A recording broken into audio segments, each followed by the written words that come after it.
This is நீங்கள் கேட்டவை from Team English Mozhi. You ask, we answer. It's time, it's high time, it's about time. இந்த ஸ்ட்ரக்சரை explain பண்ணி கேட்டிருக்காங்க Mohammed Siam. It's time. இந்த structure நம்ம எதுக்காக யூஸ் பண்ணுவோம் அப்படின்னா, something should be done at the present time. அதாவது ஒரு செயலை செய்வதற்கான நேரம் இது, இல்லை ஒரு செயலை செய்வதற்கான நேரம் வந்துவிட்டது, இப்படிங்கிற அர்த்தத்தை உணர்த்துறதுக்கு தான் நம்ம இட்ஸ் டைம் அப்படிங்கிற இந்த ஸ்ட்ரக்சர் யூஸ் பண்ணுவோம். பொதுவாக இது இட்ஸ் டைம் டு அப்படின்னு தான் ஆரம்பிக்கும். It's 9 PM, it's time to watch the news. 9 மணி ஆயிடுச்சு, செய்திகள் பார்க்குற நேரம் இது. It's time to watch the news. ஃப்ரெண்ட்ஸோட பேசிகிட்டே இருக்கோம், ஒரே டாபிக் போயிட்டு இருக்கோம், எப்பா டாப்பிக்கை மாற்றுங்கப்பா அப்படின்னு சொல்லுவோம் இல்லையா. So it's time to change the topic of discussion. விவாதத்தின் தலைப்பை மாற்ற வேண்டிய நேரம் இது, வேறு ஏதாவது பேசலாம், அதுக்கான நேரம் வந்துருச்சு. மணி 8 ஆயிடுச்சு, ஆஃபீஸ் போக வேண்டிய நேரம் வந்துருச்சு அப்படின்னா it's time to go to the office அப்படின்னு சொல்லுவோம். இவ்வளோ நேரம் இட்ஸ் டைம் டு இந்த ஸ்ட்ரக்சர் பார்த்தோம். இட்ஸ் டைம் ஃபார் இந்த ஸ்ட்ரக்சரும் பாசிபிள் தான். காலையில் 8 மணி ஆச்சுன்னா அம்மா சொல்லுவாங்க இட்ஸ் டைம் ஃபார் பிரேக்ஃபாஸ்ட், காலை உணவுக்கான நேரம் இது. அதே மாதிரி இட்ஸ் டைம் ஃபார் டின்னர், இரவு உணவிற்கான நேரம் இது. ரொம்ப நேரம் வேலை செஞ்சுட்டே இருக்கோம், அப்போ நம்ம மேனேஜர் ஆர் நம்ம காலீக் சம்டைம்ஸ் சொல்லுவாங்க it's time for a break, let's take a break. அதாவது கொஞ்சம் ஒரு இடைவெளி எடுத்துக்குவோம், ரொம்ப நேரம் வேலை பண்ணிகிட்ருக்கோம், it's time for a break. பருவ பிள்ளைகளோட அக்கறையாக ஆனால் கராராக பேச வேண்டிய நேரம் வரும். ஸோ அதை நம்ம சீரியஸ் டாக் அப்படின்னு சொல்லலாம். It's time for a serious talk with the teenagers. So அப்படி பேசுவதற்கான நேரம் வந்தாச்சு. It's time for a serious talk. நம்ம ஃபர்ஸ்ட் இட்ஸ் டைம் டு அந்த ஸ்ட்ரக்சர் பார்த்தோம், அடுத்தது இட்ஸ் டைம் ஃபார் அந்த ஸ்ட்ரக்சர் பார்த்தோம். இப்போது it's time for someone to இந்த ஸ்ட்ரக்சர் பார்க்கலாம். கயலுக்கு இப்போ வேலை சரியில்லை, இருக்கிற வேலை ஒழுங்காக இல்லை அப்படின்னு வச்சுக்கோங்களேன். You can say it's time for Kayal to look for another job. Kayal வேறு வேலையை பார்க்க வேண்டிய நேரம் வந்தாச்சு. லெட்ஸ் இமேஜின் ஒரு பெண்மணி ரொம்ப கஷ்டப்படுறாங்க, அவர் ஒடுக்கப்படுறாங்கன்னு வச்சுக்கோமே. அப்போ அவங்க அவங்களோட உரிமைகளை நிலைநாட்டுற நேரம் வந்துருச்சு, இனிமேலும் பொறுக்க முடியாது. அப்படிங்கிறப்போ நம்ம இப்படி சொல்லலாம், it's time for her to assert her rights. It's time for her to assert her rights. It's time to பார்த்துட்டோம், இட்ஸ் டைம் ஃபார் பார்த்துட்டோம், it's time for someone to இதுவும் பார்த்துட்டோம். நம்ம இப்போ பார்க்க போகிற ஸ்ட்ரக்சர் கொஞ்சம் ட்ரிக்கி, கொஞ்சம் டிஃபிகல்ட், ஆனால் ப்ராக்டிஸ் பண்ண நமக்கு ஈஸியாக வந்துடும். It's time somebody plus verb in the past tense. இப்போ நீங்கள் ஒரு நிறுவனத்தில் வேலை பார்த்துட்ருக்கீங்க, சொந்தமாக தொழில் தொடங்கணும்னு ரொம்ப நாளாக நினச்சிட்ருக்கீங்க. அப்போது ஒரு தருணம் வரும் இல்லையா, இதுக்கு மேலே நம்ம பொறுக்க முடியாது, தாமதிக்க முடியாது அப்படின்னு. ஸோ அப்போ நம்ம இதை சொல்லலாம், it's time we started our own business. It's time we started our own business. நாம் சொந்தமாக தொழில் தொடங்க வேணும், இனிமேலும் தாமதிக்கக்கூடாது.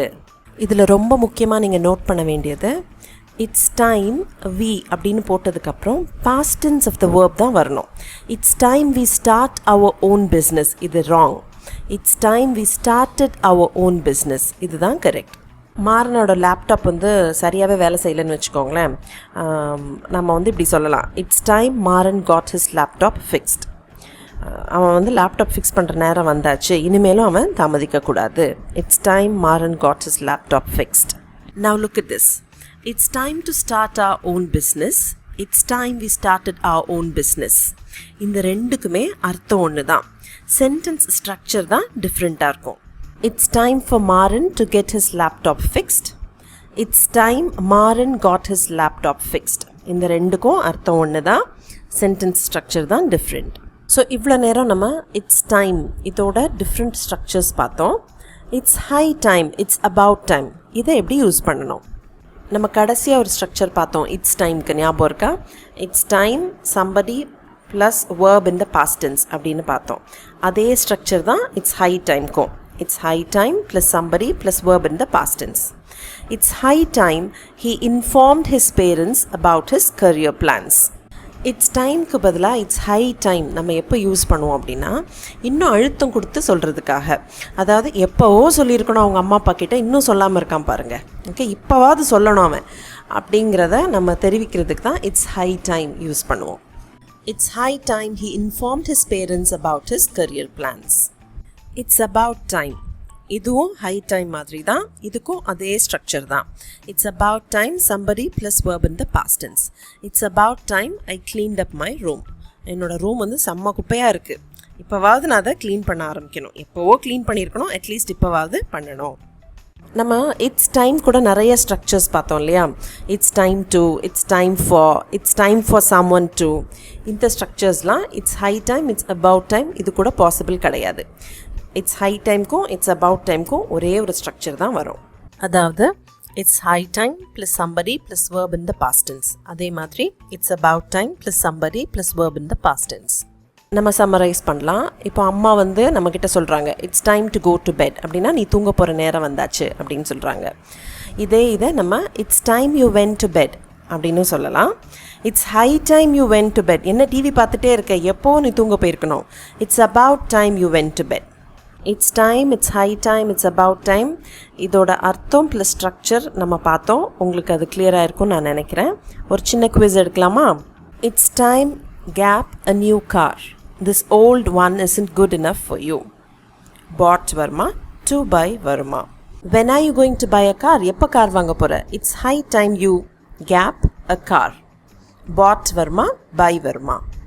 It's time for us gap learning a foreign language. What about English? To start வருமா, started வருமா? It's about time we dash learning English. Start வருமா, started வருமா? உங்கள் ஆன்சர்ஸை காமெண்ட்ஸில் எழுதுங்க. I'll meet you soon another video. Until then, take good care of yourself. நன்றி, வணக்கம் and bye-bye.